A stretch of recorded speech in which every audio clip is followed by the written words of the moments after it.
Magandang araw mga kaidol. At sa oras po ito ay nagtitimunin po tayo sa tabing dagat. Ayun o. Kaya po medyo pumalon. Muli tayong mamarastan. Katry po tayo ngayon kasi pag gaganyan pong maalon ay masibad po yung isda. Ito po yung gagamitin natin mga kaidol. Ito po yung pamahin po natin. Iwan-iwain po natin ng maliliit. Ayan. Tapos po yung gamit po natin ay bamboo lang po muli mga kaidol. Ayan po yung gamit natin. Kasi po yung fishing rod po natin hindi na po magamit nasira po kasi. Kaya yun, wala po tayong magamit. Siguro po pag meron na po tayo muling fishing rod, yun po yung gagamitin natin para makadayo po tayo sa ibang lugar. Ayun, dito lang po muli po tayo sa natin, dati natin testa. Ayun, yung po may yung panahon po ngayon. Ayun mga kaidol. Kaya ayun, ay gusto po ako ngayon. Ayun mga kaidol, sana po ay po tayo. Sortihin po tayo. Tayo nga po yung po natin. Ayan, medyo malaki po yung gulong. Kaya ayan, susubok po tayo mga kaidol. Ayan po. Ayan mga kaidol, dinala po natin sa ayun, banta puro no. Ayun, doon po banta. Tara po tinatabi po ng alon.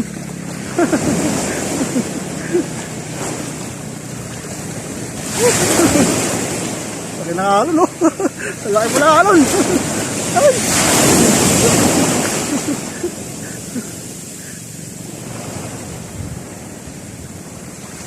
Pero lakas ng alon mga kaidol. Pasinirit na. Ay, sayang. Grabe mga kaidol. Lahat pa na nahuli po natin no. Okay no. Ayos. Bigyan po sinirit ayun. Malaki po sa alon mga kaidol. Kaya ayun, hindi ko na po na video kanina. Yung hinata ko. Ayun. Yasalpok po tayo ng alon Ayun, grabe. Ayos itong nahuli natin ang lapad po mga kaidol. Ang laki buksan yung natin. Ayos po ito. Ayun po yung ay, tumatalon. Ayun po yung unang huli po natin. Ayos ayun po ito. Nasa medyo sandang ayun mga kaidol lapad. Ayos itong nahuli po natin. Ayun po mga kaidol medyo malay po itong natayo po natin ngayon. Ayun inumot po yung biwas natin mga kaidol. Ayun halos hindi po na hindi na makita yung biwas po natin ayun nilumot ayun mahirap po tagalito pag gaganito kung nilulumot yung yung biwas. Ayun tatagalin po natin mga kaidol.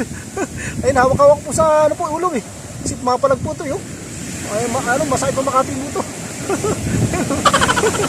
Ayun nakaisa na po tayo.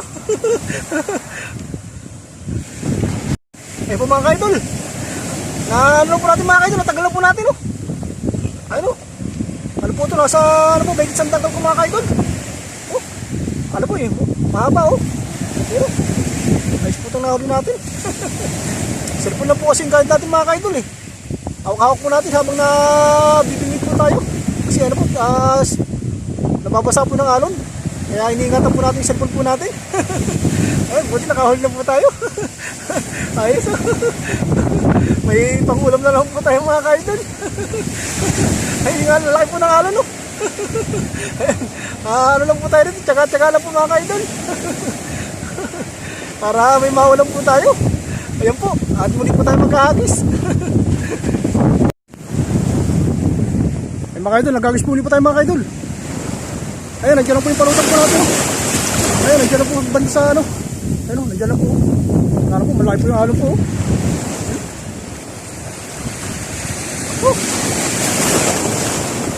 Sinasalpok po tayo ng alon mga kaidol. Ay, tinabi na yung palutang natin. Mga kaidol, nakahuli po huli po tayo mga kaidol. Ay, kaibang isda na huli po natin kulay itim. Ito po ito kakaiba po yung nahuli po natin mga kaidol. Ayun ito po yung isda po ito. Hindi ko po alam kung ano isda po ito Ay, tinamaan po sa nguso Ayun Ay, medyo malapad po siya mga kaidol. Oh. Ayan o. Oh. Ay, tinamaan sa muso mga kaidol. Ano po yung isda po ito mga kaidol? Ito po yung ano, pakalong huli po natin mga kaidol. Ay, medyo malakas po yan mga kaidol. Ayan o. Hindi po natin ano, mahahawakan yung cellphone po natin habang namamalwas lang tayo. Tara po, napapasa po mga kaidol. Sayang naman po, baka masira po yung cellphone po natin. Ayan po mga kaidol. Ito pinatali natin ngayon. Yung kakaibang isda po ito. Ayan o. Ano po siya? Hindi ko po alam kung ano tawag po dito mga kaidol eh. Hindi naman sa uso mga kaidol. Blackfish. Blackfish pinadali natin. Ayun o, medyo ano lang po to. Medyo kanap-tawang po yung size po niya mga kaidol. Ayun o, pwede na po pa, ano po, pang ulam mga kaidol. Ayun po yung pangalawang huli natin. Ang cute eh. Ang cute lang nahuli natin mga kaidol. Oo, ayos to. Dagdag ulam na po natin mga kaidol. Bala ko po sana pakawalan eh. Para ano po sana. Pakawalan ko na lang po mga kaidol. Para lumaki na lang po. Pero ano, good size na po ito mga kaidol eh. No? Yung ganito po, yung ganitong size. Kasi hindi na po garong nalaki po ito mga kaidol eh. Ayun eh, ano na lang po natin. Lapit na lang natin mga kaidol.